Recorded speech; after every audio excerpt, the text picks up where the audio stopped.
business, or are you running a business? Valuation is the ultimate KPI. Hey there, it's Mike Langford. Welcome to another episode of the Modern Financial Advisor podcast, brought to you by Truelytics, the one and only comprehensive advisor transition management platform. This week on the show, Kieran Bohl, head of platform operations at Price Metrics by McKinsey, is with me for what, if I might be so bold, might just be the most important podcast episode of this show to date. But Mike, you may be thinking, all the episodes of the Modern Financial Advisor podcast are amazing. How can this episode be more important than the others? Well, here's the thing. Kieran and his team analyzed the data from 70,000 financial advisors over the past decade. And one of the big things that jumps out from that analysis, most advisors are not growing their business. Most aren't adding any new clients or any new assets on a regular basis. And that lack of growth affects everything, including your valuation, which is something we talk a lot about on this show. It affects your prospects for M&A activity, for succession. So this is a really big deal. When you strip away market performance, the industry really isn't growing all that much. And that is something worth discussing. So we did. Before we get to that discussion, please make sure you subscribe to the podcast. We're on Apple Podcasts, Spotify, Stitcher, SoundCloud, the YouTubes, or wherever you like to get your podcast jam on. And if you have a question or a suggestion for a topic or a guest for the show, please feel free to hit us up. podcast@truelytics.com, or swing by the website and use that little contact form, or hit Ian Cardell up down in that little chat button on the bottom there. He always loves to hear from you and say, hey, having a great time. I want to talk about this on the show. Make sure you shine a light on it, okay? All right, that's it. Let's get to the conversation with Kieran Bohl. Kieran Bohl, wonderful to see you again, buddy. Welcome to the Modern Financial Advisor podcast. Good to be here. Thanks for having me. I know. I'm so excited to have you. I'll have to say, I've been doing podcasting since 2007. And this show, the Modern Financial Advisor podcast, we've been running for several years now. And I have to tell you, you are like one of my favorite guests I've had of all time. And I'm not just saying that to pump you up. We had such a great banter over on the Augmented Advisor podcast that we produce for Blue Leaf as well. Mm-hmm. So I'm thrilled to bring you to this audience. Yeah, no worries. Glad I could help. Yeah. New audiences, new fans. Yeah, it's great. It's great. So we're gonna blow some people's minds today with this show, I think, mm-hmm. because you and I were.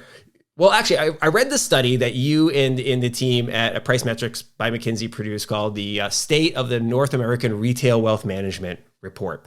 And it's an annual report you did. Earlier this year was, I think, the 10th anniversary of producing that report, if I'm not mistaken. And there was one stat in there that like literally leapt off the screen to me. I'm like, oh, that's huge. And some alarm bells should probably be going off. And I'm not sure if they are, but if the executives at broker-dealer firms or large asset managers and the like are listening, this may do it. And the stat was 75% of AUM growth in recent years has come from market performance. That's right. So, yeah, basically advisors are adding very few new clients or new assets from their existing clients. So let's dive in there. What are your thoughts? Or what were your thoughts when you first saw that stat? Did you kind of go, wow, this industry is really reliant on the market performance or growth? That needs to change? Or where were your thoughts? Yeah, it's kind of incredible, right? When you take away, this market has been growing, like rocket fuel, right? The last couple of years, we saw advisor, kind of growth rates around 8%. But then you knock off the market and it becomes like 1 or 2%. And you're saying, wait, this sounded like something amazing, and now it's kind of anemic. You're talking about just kind of covering inflation. What's going on there? And you peel back the hood, and some of it is this like, especially, I think about what the industry is or touts to be. These are rainmakers, right? This is a hunter killer. I'm just going to grab some new households. Put them under my wing, manage them. And that's what I kind of keep what you kill, right? And that's at least what it was. But, this is kind of a bit of a sign of the times, right? For most advisors, they're 50 years old. Most advisors have quite a large number of clients under their belt. Do they need to go, hunt that next one? Not really. And with the market growing like it is, like there's just that need to do it again. They say, you know what, maybe I don't need this next client. And that's kind of what it comes down to, right? Like there's just, I know what to do, but I don't know if I really need to do it again. Yeah. So that's what you get. It's really been fascinating to me. I've been in this industry for almost all of my career, right? Mm-hmm. And there's a couple of elements at work here that are fascinating. So even before reading your report, I have a friend of mine who's a CEO of a relatively large financial firm here in Austin, Texas, and he was telling me years ago, he's like, Mike, the free money train is going to end sometime soon. And he was talking about, listen, we're getting growth. I mean, every year our business grows, whether we add any clients or not. We're just making more money, just like, so that, that doesn't happen forever. The markets don't go up everyone. So that was one thing. And the other thing that just dawned on me is, and I've kind of known this, is that, once you hit a certain level, it's easy to get a little complacent, right? Like if you're making $300,000 a year, it's kind of easy to keep making $300,000 a year and play a lot of golf. It's crazy. Yeah, you got it. I mean, there's at least two things there. One is, the last couple of years, the market has only gone up. So I think there hasn't really been a wake-up call yet. I am wondering what happens when there is a correction, even just a flattening, just 0%. We're not even talking about negatives. How many advisors are truly aware that a lot of their growth is from the market, is not from, the gathering new clients, deepening relationships? And when they start seeing that decrease, it's going to be, a bit of a filter event, I'll call it, where someone will say, oh, I need to go and hunt out again. And do I know how to do that? And wait a minute, all my clients are old and they're actually in drawdown mode. This is not the best time for me to do this again. And then I think a lot of people are also going to look for maybe transitions out. They say, I'm not sure if I need to do this again. I think once that, it's going to happen probably where the market kind of creates the need to take a evaluation of your book, when that happens. That's a really interesting point, and I didn't think of it, it actually may spur people to think about transitions at times, because any muscle that's not exercised atrophies over time, right? Like if we all know this. I mean, I do some weight training. I'm not like Mr. Jack, but I do some, right? And if I don't work out for like a few weeks, whatever, life gets in the way. Wow, you're surprised at how weak you are when you get back in the gym and start trying to throw some weights.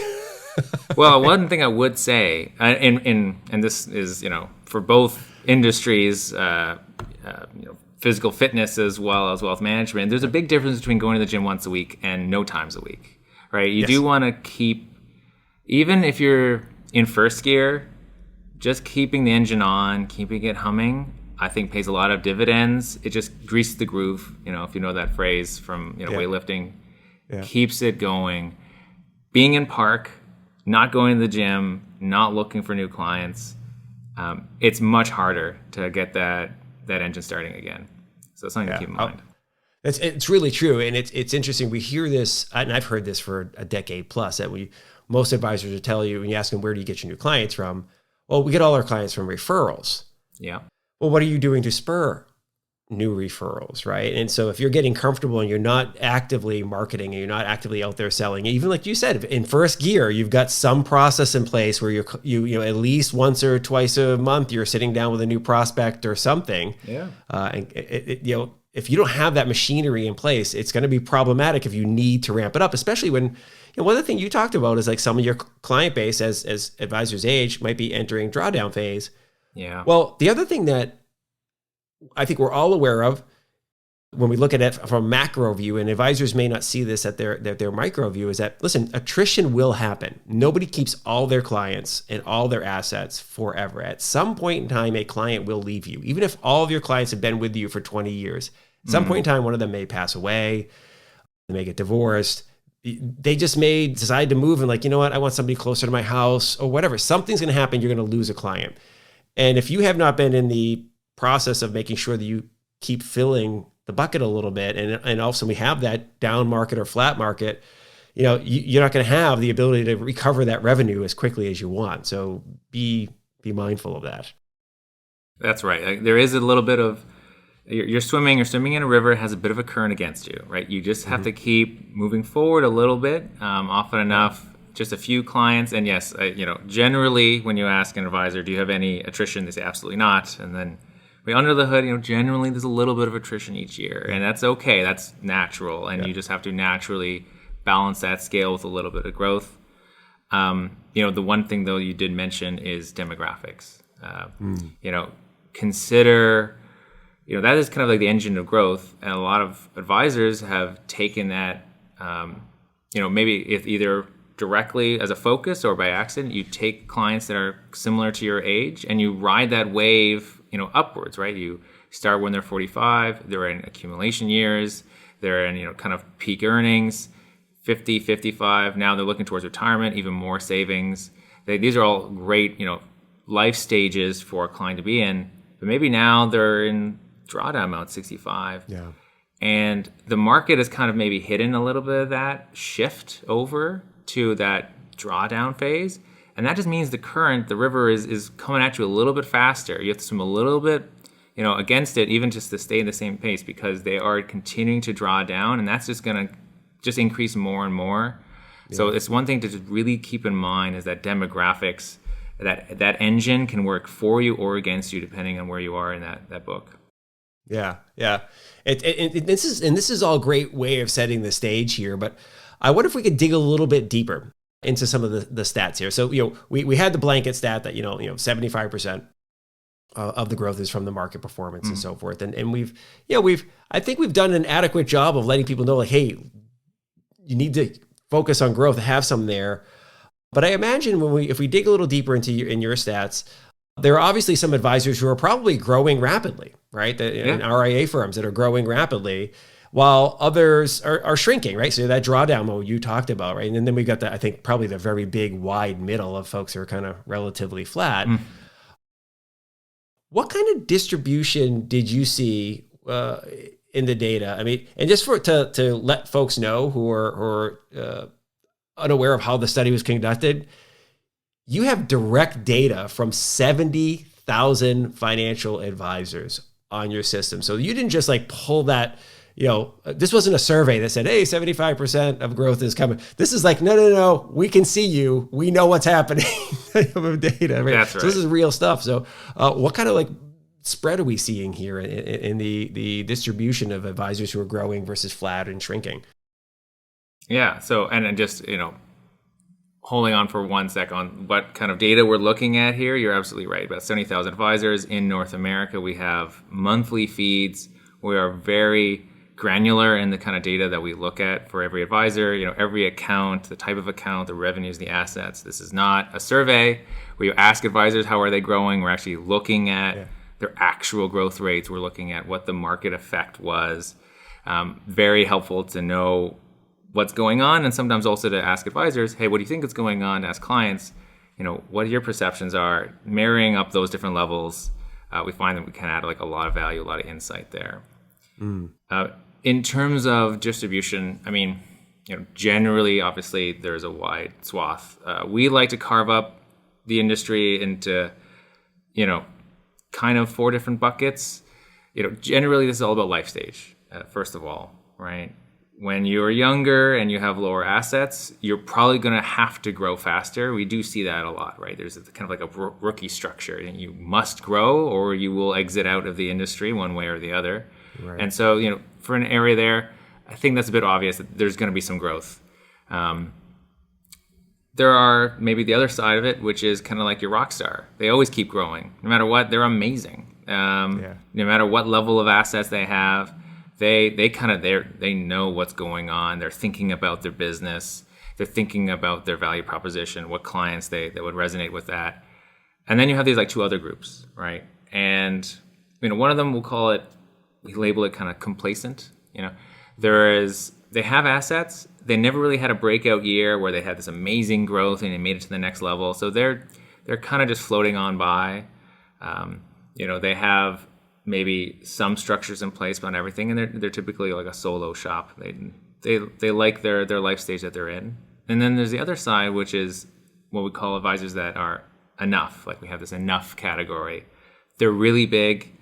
They probably were rock stars. They were those rookies.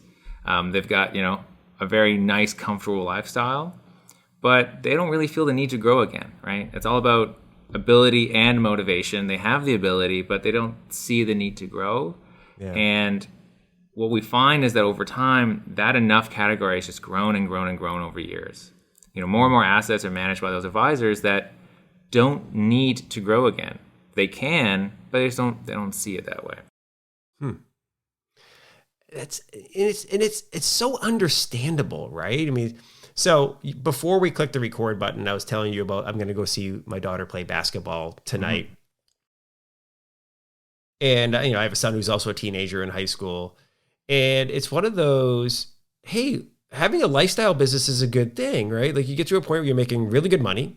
Mm-hmm. It affords you the nicer things in life. You get to travel, you get to live in a nice community, you drive a nice car, whatever.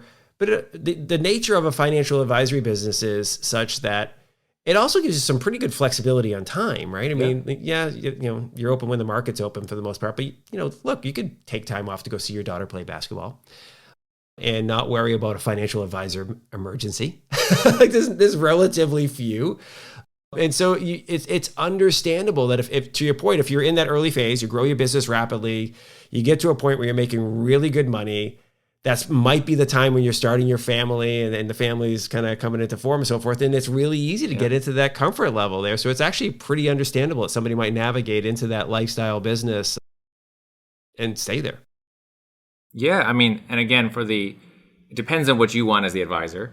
If you're interested in growing again, there are some steps you can take and we can talk about that. But if you're not, and a lot aren't, a lot see that kind of work-life balance as a plus. There's a few things you can do to kind of maintain and make sure that, nothing kind of slips off the rails, but it is a relatively easy lifestyle. The challenge is if you're, an executive at a firm and you're like, oh, why aren't my advisors growing? Well, some of that isn't just like, well, here's the plan, say here, advisor, this is what you need to do. It's like, well, what happens if they just don't care to do it? I mean, that's a separate problem, right? That's a motivation problem, not a playbook problem. And that's something that I don't think like every firm kind of understands, that there's a really big part of the issue, which is just thinking about incentives, getting people to grow from that level, that lens. I love that you brought that up because I've had the great fortune of coming in and speaking to the audiences for lots of broker dealers, wirehouses over the years. And usually they bring me in and I speak at their top performer conference, right? They'll have their president's club or their whatever they call it. And it's usually anywhere from the top 10% to the top 15% of advisors at their firm. So, and like a lot of things, right? There's a Pareto distribution, right? 20% of the advisors are creating 80% of the value. Just like 20% of your clients, financial advisor are probably creating 80% of the revenue and actual value for your business. And so these advisors get showered with all the cool perks. They're getting, have the conference is always at the Ritz-Carlton or some sort of awesome beach resort or something like that. Any type of new program that comes into the organization, these guys and ladies get it first, right? Type of thing. But I know a lot of the practice management professionals out there are like, hey, we'd give anything to help that middle bucket, help these people compete. And what you seem to be indicating is that some of it is it's motivational, right? It's not about them not knowing that they need to grow. It's important. Yeah, we do talk a lot about the movable middle, right? Like there's some people that are your rock stars and they already know it, and you should, to be fair, give them the accreditations and all of the perks because that does fuel a lot of people. But then there's this, what's the second tier? The people that you feel with a little nudge, and that's what we're talking about. Like a little nudge can actually get out of and maybe move into a second gear in terms of growth. Ballpark, the recipe is something like information, competition, and coaching. That's what we talk about a lot. Some people just don't even realize that they are growing or not growing. Hey, did you realize that a few of your clients left? And they say, absolutely not. And they say, well, what about Susie and what about Tom here? And they go, well, that's for various, that's a one-off. It's like, well, what about the previous year? And some of it is just give people information, find out how are you growing? What is your target for growth? These kind of things can sometimes kickstart it. if you want to go a little bit further, you say, well, did you know that on average, the branch you're in is growing at 6% and you're growing at 4%? You know, did you know that advisors close that look like you are actually growing at 8%, so your 7% doesn't look as good? Yeah. Because again, the market floats all boats. So a little bit of competition there. And yes, some of it is going to be on coaching. And there really is the high value but high touch kind of one-on-one. What is your plan for your business? What's your value proposition? What's your target client? How are you segmenting it? Okay, how do you make that real in your business? And a lot of advisors, I think, have thoughts around it, but it needs a little bit of polish, what it comes down to, right? And what exactly am I trying to target, and who's outside that zone? What are losses versus regrettable losses? These kind of things that kind of just focus their attention on where they really resonate in terms of value. Yeah. And I think that conversation is so important about, why growth is important, right? I've said on this podcast before, if you're not growing, you're likely shrinking and you don't realize it. You are losing some clients occasionally. You are losing an account or here and there or whatever. Because attrition happens. It's a reality of life. You will at some point in time lose some business. So if you don't have any plan for growth, even if it's small, like steady state growth in your mind, like I constantly need to be bringing on some level of assets, and having that better information, as you described, like having the conversation with your advisor population, like, hey, here's how much of your growth last year was attributable to the market. Like 75%, or in some cases, for advisor, it might be like all of your revenue growth was due to the market. You literally brought on no new assets. You brought on no new clients. So everything that you saw, any increase in your fees was due to the market. And what if the market went south? How would that affect your business? Just being able to see that just seems like an important conversation with an advisor, right? Just a bit of a wake-up call. That's right. Yeah, just so you know. And some advisors might be comfortable with that, but I suspect that, if we're talking about that movable middle you're describing, is these are not professionals who are just kind of just getting by, right? These are likely folks who make several $100,000s a year. These are very well-paid professional folks. They've worked very hard to build the business to where it is. They care deeply for their clients. But, they're probably closer, do you think, to breaking into that top performer territory. I wonder if you've seen anything as you look at the population, like any kind of patterns in the advisors themselves. I mean, I think you may have touched on the edges here, but whether it's advisor demographics, like you kind of hinted like, okay, there's a demographics of the early stage advisor. They could be young, they could be career changers, but they're fast growing because they have to get the business up and running. But are there other things that you see? I'm not sure if your data presents this, that says, hey, these advisors are going to grow faster? Is it an age thing, or is it a years in business thing that tells you, or is there? I guess I'm not sure if I'm asking my question correctly, but are there other patterns beneath the surface that you notice? Yeah, I mean, there are some. Both kind of quantitative and qualitative ingredients for growth that we see. And first of all, again, life stage matters. If you're younger, no matter how much assets you manage, typically younger advisors or advisors earlier in their second career will grow a little bit faster. I think it's a little bit more hungry. And more assets usually means lower growth. It's not always. Everything's broad brush here, but to go from 10 clients to 11 is different from 100 clients to 110, right? It does matter, like these terms of scale, the problems and challenges you have. But beyond that, it does kind of come down to a couple, it's all about capacity. It's all about your value proposition. It's about segmenting your clients. There are some, on the quantitative end, I love teaming, team up with your, not exactly your friend, but your colleague who does things well and not exactly the same as you do.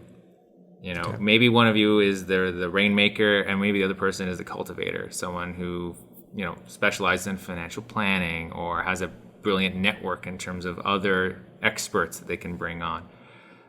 Everything to grow capacity there. So that's also just depth of relationship, making sure you manage a few clients really well, not every client, just to make sure that you have the capacity to grow, right? Let's assume that you have that motivation to grow. Do you have the time to do so? So making sure you're focused there. And then the next question Yeah. is, okay, well, who do you focus on? You got to have, at some point, I mean, early on, it's whoever picks up the phone, is who you bring on board. You know, call your friend, call your sister, call your brother, call your dog, call your grandma. It doesn't really matter. Just bring them on board. And at some point, it's, okay, wait a minute. I'm now getting high in capacity, and I need to think about capacity. Okay, that's over there. But also, who is my target client? What does that look like? I think you have some podcasts on niches. I'm very pro niches. And maybe you're the dentist guy, or maybe you're the you run in the antique car circles. Whatever if whatever it is, understand. Okay, why would someone come to me and not someone else? Okay, let's double down on that, because that's where I find a lot of my value resonates. Let's be refined on that value proposition. Understand exactly what kind of client I'm targeting, and then depending on pare down a little bit, right? If you really are stretched for capacity, you might want to think about those that are outside it and considering exiting in some way, or just generally know when a client's on the fence. Okay, is this a client that you really want to keep because it's part of your core, or is it a little outside? And then maybe you don't fight for that one that's thinking about leaving. That can save a lot of capacity, honestly, because there are those little fights every day, every week. Think about regrettable losses versus losses. Yeah, it's interesting. You touched on the niche thing. And first of all, you touched on the early on in their careers, everybody's just like, anybody who can fog a mirror and has a little bit of money, I'll take you as a client because I need clients. And it's very true. By the way, that's the way broker dealers and wealth management firms recruit advisors too. If you can fog a mirror and you're willing to try to become a financial advisor, congratulations, you're in the training program for the most part. It's just the way that this industry has always worked. And it makes sense. I think lots of other industries work that same way, by the way. But getting to the niche part, it's funny, you talked about motivation earlier as in on the practice management teams, like how do we motivate advisors to keep growing and move up? Shifting to a niche is actually a great way to do it because it energizes you. So as an example, before we started talking, you talked about you and your wife bought a Jeep, right? So you're going to be doing some adventure stuff. And hopefully that's not too private to reveal to the world. So the Jeeper community is off the hook. Like people really get into going off road and doing all these cool adventures. And if you decide I'm going to be the financial advisor of the Jeeper community in my area, you'd be way more energized about growth, right? You're out there with your people and you're doing it. And of course they all know you're a financial advisor and you're going to probably pick up some clients and you're probably going to love talking to those clients, and the referral engine is probably going to be pretty high, right? I would imagine, just because it's not that much work. I'm actually having fun while I'm doing this. That's exactly right. And good pun with engine, by the way. And yes, feel free to yell from the mountaintops. I'm a Wrangler guy now. I have a rig. This is the word that is used in these circles. I have a rig. Unfortunately, it is stock for now. Come see me afterwards for when I get the lift kit and the winch. But that's awesome. I can't wait to see it. You're totally right. It's about kind of like passion and energy. If you have an area that you like to double down in, go for it, right? That is if it provides energy as well as that expertise, I think you can find something that resonates. Yeah, totally. So by the way, I'm a little envious of you and your Jeeping ways, by the way. I one of the kind of jokes for me personally is like, once I'm an empty nester, my wife and I will be buying some sort of vehicle that has no practical application in life other than it's fun as heck. I mean, I have a sports sedan, Mercedes that I drive, and it's a lot of fun, but there's a lot of practicality to it too. It's still 4 doors. And occasionally I have to throw some kids in the back. So I am a little envious for you. There'll be some toys coming soon. Yeah. I mean, my Wrangler has 4 doors too. You can take the doors off. Take the doors off, right? And then you can put those badass, like armored looking doors, right? They're kind of, they're still technically a door. So you don't get, like, I would be so afraid that I'd fall out if I had the door all the way off. I know I'm belted in, but I'd just be like Mr. Paranoid, big baby. I want to shift gears. So actually, we're in the lifestyle conversation about enjoy what things we like to do. I want to come back to our lifestyle advisors. And the reason why I want to do that is I don't, and you said this, there's no shame in having a lifestyle business, but recognize you have a lifestyle business that, hey, this business allows me to do the things I want. I go jeeping. I spend a lot of time going to basketball games or whatever with my kids. I get to play a crap ton of golf. I work 30, 40 hours a week. I make really good money in a relatively stress-free environment. Life doesn't suck for me, Mr. or Mrs. Advisor, right? The big trick to a lifestyle business, though, is stability.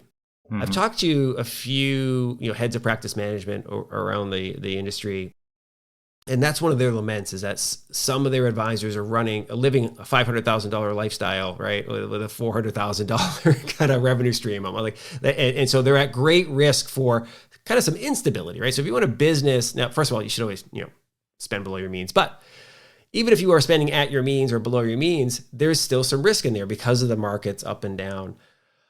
I wonder if you've seen anything and you and your team have discovered that here are some advisors who are running very high quality lifestyle businesses, like things that make the business more stable. Have you seen anything in the data or kind of just in your talking to folks where this is what would make a much more robust lifestyle business?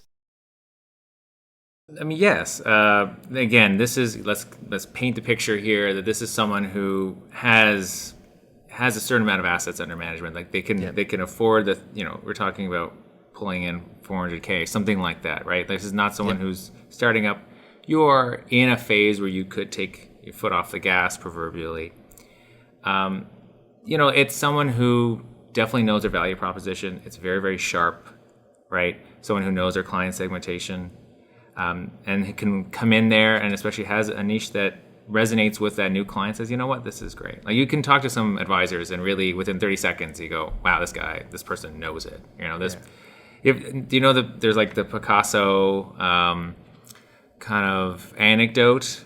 Someone walks by Picasso in a Paris, coffee shop, says, Picasso, can you paint me a sketch? He happens to have a pencil beside him, so he takes 30 seconds and goes, here you go. So this is amazing. He's like, okay, that's $1,000.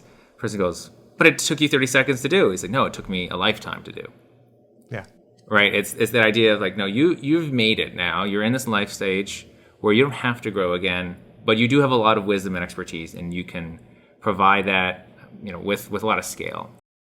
So the question or the watch outs are just make sure that you are still communicating with your clients, right? Still remembering their key dates, and the kind of client segmentation that you're looking for. And that, again, you're swimming in a river.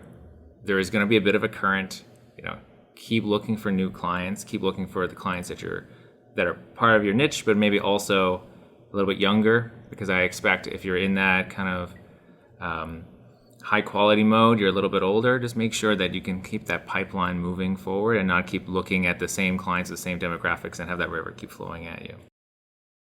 I like that. And I've actually talked about that recently with some other folks of like, you should consider staggering your client roster with ages, because, as you get older, if your client roster is getting older, so think of it as like a bond ladder, right? You want different maturities in that portfolio of fixed income instruments. You don't want them all coming due at the same time. And this is great. Now I'm saying I'm going to pull a cash, but now I'm going to reinvest that cash, right?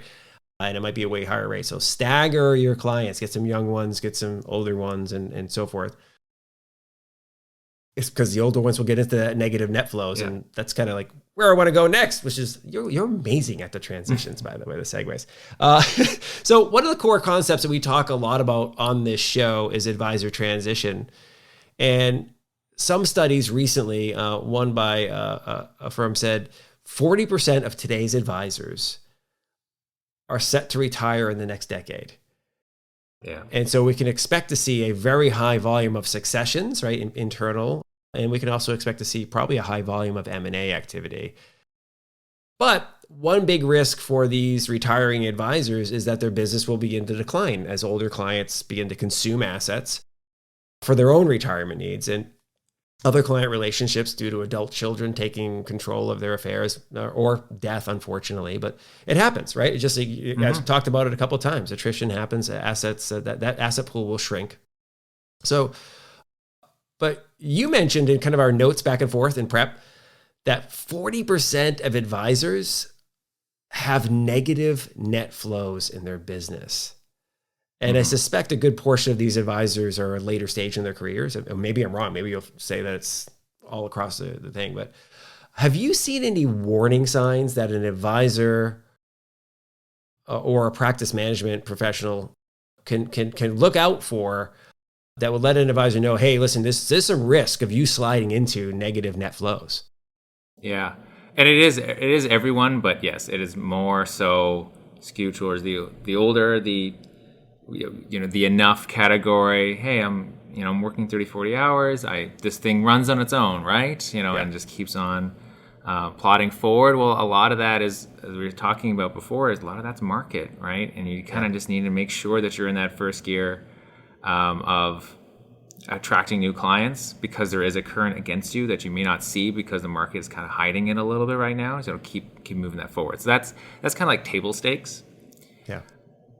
It's a great question about the check engine light, right? Like what are the kind of the markers that suggest something is, not all right here, something smells a little bit rotten.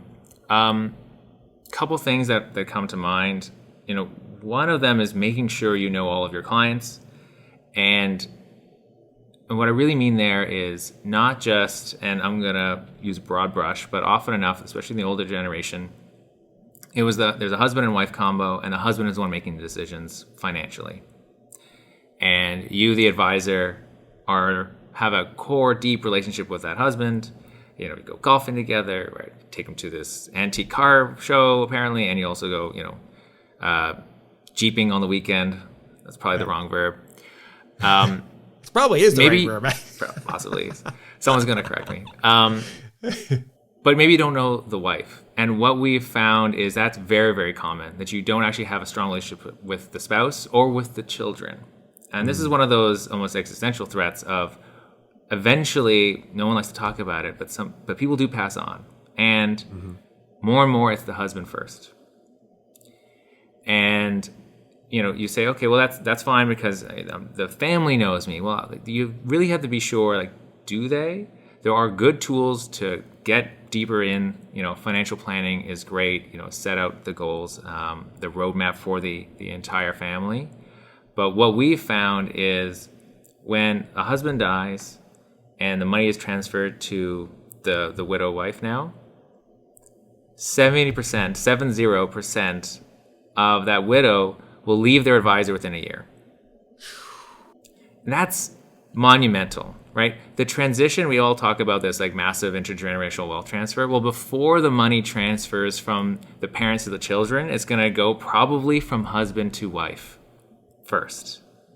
Have you ever talked to the wife, usually, again, broad brush here? Have you talked to them? What are their goals? What are their financial, education, right? Do they really understand what you do, what you're there for? There are broad indicators that generally women are less financially confident. They're competent, but less confident. They like some advice. They are more goal setting. It's not about 8% return. It's, can I pay for my son's education, right? It's this kind of more structured planning. Many advisors, and especially on that, this has been going so well for the last 20 years, what do I need to do next? They haven't really thought about the fact of, are you deep in those families, those key clients on the other side where you really maybe aren't as familiar with? That'd be number one. Do you have relationships with the full family around key clients? That is, I think, huge. So good. No, 70%. It's monumental. It's going to happen. Don't let it happen to you. Okay. Yeah. Hold on to your next one, because I just want to let people know, we had Laura Gregg on a few episodes ago. It was an episode about diversity, equity, and inclusion. Yeah. And she and her team over at FlexShares, Northern Trust FlexShares ETFs, they did a study on DE&I. And they found that many advisory firms are starting to get more serious about women, focusing on women and attracting women investors. So that's really smart stuff. But she went into some detail about experiences that women often have with advisors. Exactly what you're talking about: limited relationship with the advisor because the advisor seems to talk to the client. They'll say things like, I recently went out to dinner with my client and his wife. It's like, isn't the wife your client, right? Or when they're sitting there and they're talking to the advisor, interviewing the advisor, they talk directly to the husband and then occasionally glance to the wife. And she was talking about her own experience. Like, she's been in financial services for 25 years. And the advisor tried to explain to her like what some of these, basic financial terms are. She's like, I'm in the business. What are you doing to me? Like, don't talk down to me. So she offers some really, really good, so go check out that episode there. So, because it really leans into exactly what you're talking about. And that 70% number is huge. Think about how many of your clients are married. And if you don't have a good relationship or a firm relationship, warm and confident relationship with a spouse, that's a huge risk number. Yeah, absolutely. So okay, let's go to the next one. This is great. So the next one, which is somewhat related, just on kind of like client feedback, in effect, there are things like Net Promoter Score. Effectively, do you talk to your clients and ask for feedback, ask for advice on what you could do better? In effect, do you have some really powerful teams? And by powerful, I mean just really well-run teams. Have even a client advisory board. Here's some key clients. Here's what I'm planning to do next time. What are some of the needs and challenges that you have that maybe we don't have right now? Maybe I should bring a lawyer on next year, something like that. Any sort of client feedback, just to know what kind of state they're in. Very, very helpful, right? And then you talk about, okay, what are the levers to move if clients are unhappy? But just even having a pulse on, are they okay? Are they not okay? Because obviously, that's how your bread gets buttered, right? Your clients being happy. And this does dovetail with the transition discussion. There's obviously, good, better, best ways of transitioning from one advisor to the next. But from a client perspective, let's imagine a client is a little bit unhappy with you. It is a lot of effort to move. So most people will not. But then, Mike's retiring, and this guy Kieran's taking over.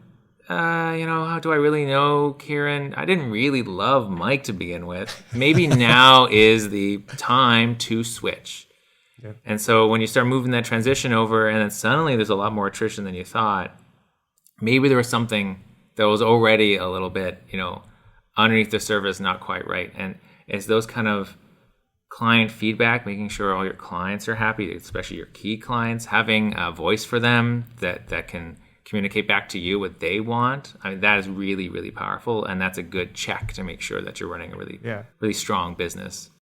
I love that, the Net Promoter Score type concept. And it doesn't have to be that formal, like, let me try to get an actual score, because most advisors are not sitting there with thousands of customers and so forth and trying to get, let me look at the total population. You can do little things like, I learned this interview technique really early on in my career, and you can use it in the sales process, and you can adapt this type of question, but it's usually at the end of the interview, you say, well, Kieran, this has been a fantastic conversation. Just want to make sure, like, after all of the conversation we've had and so forth, do you see any reason why I wouldn't be the best candidate for a job or great candidate for this job, right? And it's basically asking the person, like, if they say no, like, you're awesome, great, that they're really happy. But this is an opportunity for them to go, well, one thing we didn't cover was this, right? It's like, get in the habit of asking, are you happy? And then talking to them about what's going on in their lives and their business, and what do they think they're missing, or what's making them nervous, right? Asking them, like, what are the things that they're uncomfortable with in their current financial future, or how their finances are tracking their life, can surface things, right? It's the old, the sales thing that people don't care how much you know until they know how much you care. Like, show them you care a little bit. Yeah, it's hokey, but it is.